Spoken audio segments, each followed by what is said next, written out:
እንደሻው እባላለሁ።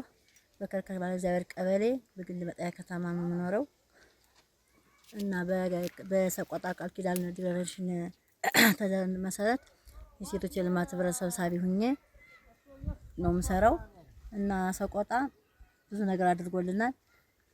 ለእናቶች ለህፃናቶች ዶሮ፣ ፍየል፣ የፍየል ወተት ለማስለመድ ለህፃናቶች ተብሎ ፍየል እንደዚህ ደግሞ አትክልትና ፍራፍሬ ይሰጡን ነው። በተለይ ሰቆጣና በተለይ ጥቅልና ሰላጣ፣ ቆስጣ ይሄን ትሬድ ማሽን በቆሎ ሰጥቶናል። ይሄን ሁሉም እናቶች እየተቀበሉ በጓሯቸው እያመረቱ ልጆቻቸውን ይመግባሉ። ዶሮም እንደዚሁ ዶሮዎችን እያረቡ በቃ እንቁላል ለህፃናቶች አልፎም ደግሞ ተርፎ ለገበያ ሁሉ እየዋሉ ናቸው። እንደገናም ደግሞ እንደዚህ ሴቶች ተሰባስበን በአጠቃላይ የልማት ህብረቱ ሴት እየሰራች ተመኝ የሚል ስም አሰይመን እቁብ እየጣል እቁቡ ራሱ ያው አንድ አመታችን ቢሆንም ወደ 80 ሺህ ብር ደርሰናል። አሁን ለእያንዳንዱ እናት በተራ እያበደርን በቃ በብድር እየሆነ ሁሉም ሰው ስራ እየሰራ ነው ያለው። ብድሩን እያቀያየርን እየሰራነ እና እቁባችን በጣም እያጠናከርን ነው ያለነው እና ሰቆጣ ብዙ ነገር አድርጎልናል። አሁንም እንደገና በልተን ጨርሰናል። ጥቅልና አትክልትና የጓሮ አትክልት የምንለውን እንደገና እንደ አዲስ እያፈላን ነው። አሁን እንመገባለን።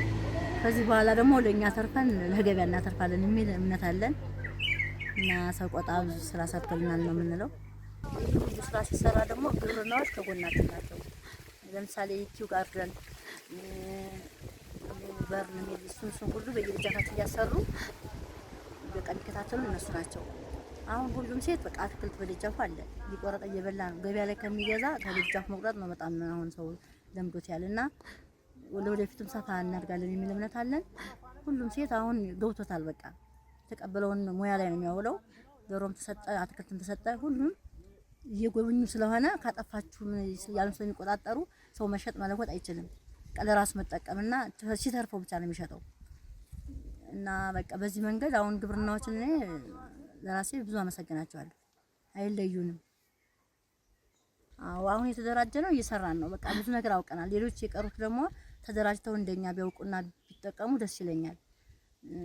ማለት የጓሮ አትክልት ዶሮ ምናምን የሚለውን አሁን አያውቁትም። ገበያ ላይ መግዛት ነው የለመዱት። ልክ እንደኛ ደግሞ እነሱ ትምህርት ተሰጧቸው እንደዚህ ተደራጅተው በየቀበሌው ያሉት ሴቶች ቢሰሩ ደስ ይለኛል።